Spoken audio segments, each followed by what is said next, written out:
So, it's almost like a cheat code. My nephew plays the video games, and he's always talking about, oh, Unc, I got the cheat code. Well, I think rental property and ownership is a cheat code because you not only that you can use it for cash flow, but when you go to the bank and maybe you want to get another property, or maybe you want to, get into another business endeavor, that's a provable asset and provable income that you can use, and the Mm. bank is going to look at that and say, "Oh, wait a minute, you got an asset that you only owe, 100,000 on, but it's worth 150. So we know that you got $50,000 worth of equity."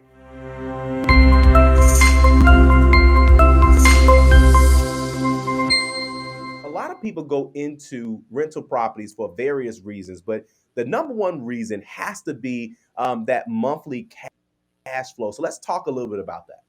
Yeah, yeah. So, one of my real estate investing mentors showed me something years ago.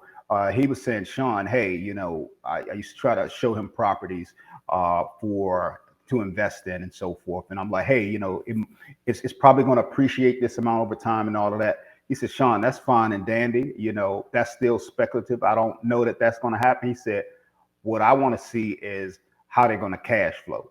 He said, that's Mm. something that I know is predictable. And, I'm going to have somebody in there for at least a year. And so I know I'm going to have predictable income for that year. And so Mm. that really, changed my mindset around real estate and real estate investing, as opposed to just always looking for just a quick flip. Cash flow is king. So with rental properties, um, you pretty much know what you're going to get. You sign a lease with your tenants. I'm not saying that all of them pay every month on time, but it's Yeah. very predictable, right? So you know what your numbers are going to be month after month, for the next 12 months. And then as you go on and renew the leases, it's predictable income. So anytime you have predictable income, you can, forecast and predict what you can do with the rest of your business. And so that's what I love about it. I know that I have a certain amount of income coming from the property every single month. And, the property more than likely is going to appreciate over time. But look at this, even if the property doesn't appreciate over time, at the very least, the renters are paying down my mortgage, right? That's So right. your mortgage balance is being paid down. So even if it doesn't go up the value, if it stays the same, your mortgage Yeah. balance is going down. The difference between what you owe on the property and what it's worth, that's called equity. And equity is really just the icing on the cake. But cash flow is the predictable piece, and cash flow is king. Like I'll give you a quick example. A lot of times when we go and we apply for a job and they say, hey, we're going to pay you, let's say 60,000 a year, right? That's Yeah. that's fine, 60,000, 120,000, whatever that may be. But really, what's more important to us is not how much we're going to get paid for the year, but how much we're going to bring home every 2 weeks or every month, Mm. right? So what's most important to most of us at $60,000 a year is $5,000 a month or $2,500 every 2 weeks, right? That's our cash flow. And Yeah. so, because you could start at a job in January and, whatever reason, if you decide to go separate ways with that job and you're only there for 2 months, you only made $10,000 as opposed to the $60,000, right? So what I'm saying is cash flow is just predictable. That's something that you can count on. You can say, hey, I have this amount of money and I know I can pay my bills because I'm getting this. And that's what I like about rental properties, and the cash flow aspect is very predictable, and you know what you're going to get month after month and year after year. Awesome. Man, that's absolutely amazing. So and that's what it's all about, guys. It's about having that stream, that cash flow stream. And for those who don't know, cash flow is money coming in without you necessarily having to work for it every single time you get that deposit. Usually you do something that one time. In this case, it's buying that rental property. You bought that one time. And now, as long as you have tenants in there, you'll always have, that steady stream of income on top of your normal income. So, man, that's a great way to kind of lay that down for sure. Now, there's Yes, another sir. piece too that you mentioned as well too, that it's a provable asset when you start to look at other future business endeavors. Let's talk about that. Yeah, so it's almost like a cheat code. My nephew plays the video games, and he's always talking about, oh, Unc, I got the cheat code. Well, I think rental property and ownership is a cheat code because you not only that you can use it for cash flow, but when you go to the bank and maybe you want to get another property, or maybe you want to get into another business endeavor, that's a provable asset and provable income that you can use, and the Mm, bank is going to look at that and say, "Oh, wait a minute, you got an asset that you only owe, 100,000 on, but it's worth 150. So we know that you got $50,000 worth of equity.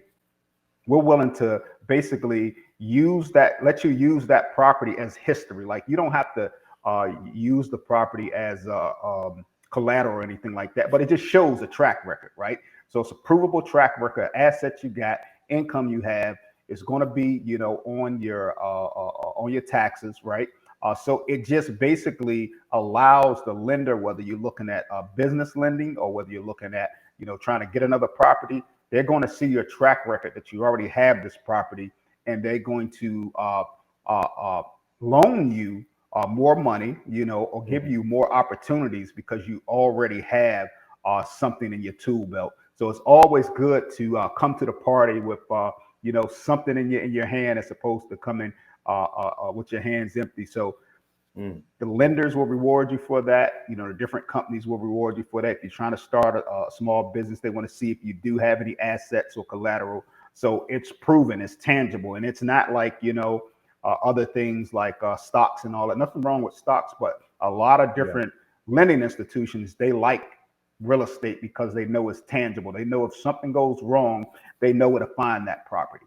And so Mm, yes, it's basically a collateral you can use. You can use it to borrow against, and a number of other things. So it's a provable asset. So it's huge. So once you kind of get that one provable asset, it's easier for you to get a second. And then once you have that second, it's easier for you to get the third, fourth, fifth, sixth, or what have you. So provable asset is super powerful because it allows you to show that history.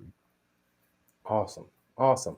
There you go, guys. You got to have a provable asset to show the history. And like you said, it makes you look good in front of lenders. You have something that is not only additional income, but proof that you can actually handle, something of that. And that's again, those are the type of people that banks like to give their money to.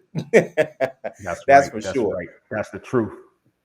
Absolutely. So now let's talk about things that have happened recently, right? In the last 10, 15 years, a lot of people have been using properties for other things outside Hmm. of just rentals. Because, see, that's the thing is that when you hear the word rental, you're automatically thinking tenants, you're thinking a long term commitment. And, there's always that mixed feel about that. But lately, we have seen, the increase in short term rentals or Right. Airbnbs, if you will. So, but Right. you mentioned not only just Airbnbs, but that rental properties or those particular properties can be used for a lot of different things outside of just the long-term rentals like Airbnbs and some others. Can you go into that? Yeah, that's another thing I just love about real estate. So there's so many things you can do with it, right? Yeah. Obviously, you can live it in it as your primary residence if that's what you want to do. You could rent it out as a regular long-term rental. You could do a short-term rental. You can Mhm. do what's called communal community housing. And so let me just kind of go through a couple of those. So we already kind of talked about our regular long-term real estate where you putting a tenant in there for 12 Yeah. months, they're signing a 12-month lease. Then you got what's called the short-term market with short-term rentals, which is our Airbnb, right? And so Airbnb is a powerful tool because now you can have people kind of coming in there on a regular basis. You can have 4, 5, 6 different guests in any given week, right? And so Mm, the benefit of that is you're able to increase your cash flow, right? mm, As opposed to charging somebody $1,000 a month for a year, you can charge somebody $150 for a night, right? So you can mm. kind of do Right. do the math on that. Even if it's $100 a night for 7 nights, that's $700, right? Mm, So obviously with Airbnb, you have like cleaning fees and all that stuff, but I mean literally, you can make a lot of money on an Airbnb if you have the nice location, you have the amenities, it's in good condition and so forth. you can make a ton of money off of one property. I know several people that do it. We had two Airbnbs. We sold them, just because it was the right time, and we cashed out and bought other properties. But yeah, you can do the Airbnb, short-term rentals. Then there's another technique you can use, what's called, back in the days they used to call it rooming houses, but nowadays Yeah, they kind of call it communals.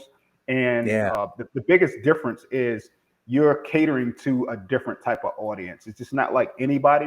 yeah. You can cater to like maybe some professionals that are new to the city, and they don't know where they don't want to commit to buying anything. They don't want to get Mm, commit to signing a long term lease. And so what they do is they actually rent out rooms and they pay you weekly. I got mm. one guy that's doing that, and it's crazy how much money he makes. So, Wow. for example, off of one rental under a regular long-term rental at $1,000 a month, that's about $12,000 a year. For Right. Airbnb at about $100 a day, give or take, um, you're probably going to cash flow maybe about 3 grand a month, so that's Right. $36,000 with an Airbnb. With the Mm, communal, literally, he'll have if you have like 4 bedrooms in there, basically you'll have four individuals staying in each bedroom and paying on a weekly basis. And so yeah. sometimes it's about $200 per week on average, 200 to $250 per week, and that's times four. So let's just say 800 dollars, right? Yeah. Times 4 weeks. Eight times four, that's $3,200 a month, right? So $3,200, and it's a little, actually it's a little bit more than that. Yeah. But what I got a guy that does this technique and makes Yeah. about $70,000 on this one property, right? Wow. So there's so many things that you can do with it. The thing I like Yeah. about Airbnb as well, if you have an Airbnb property and it's in a nice, a beach resort area, or Yeah. somewhere that's popular, you can block that out for your family, right? If you want to use it Yeah. as well, and you For can block yourself, it out. right. And yes, yes. So we've done that on occasion, so that's been pretty cool. So just so many things that you can do with it. Like I said, it doesn't always have to just be just a regular rental. And the good thing about it, Calvin, is like we said, when you go to the bank, they'll use that income from the Airbnb or that income from a communal and say, wow, you're making $36,000 a year off of this, or you're making, $70,000 a year off this one house. Like that's Wow. huge when it comes to collateral and leveraging and trying to do something else in business. All this stuff is uh, documented, right? You can Yeah. document it. It's all there, and you'll have a paper trail for it. So banks and lenders and everything like that. I know that Calvin's always talking about credit and business credit.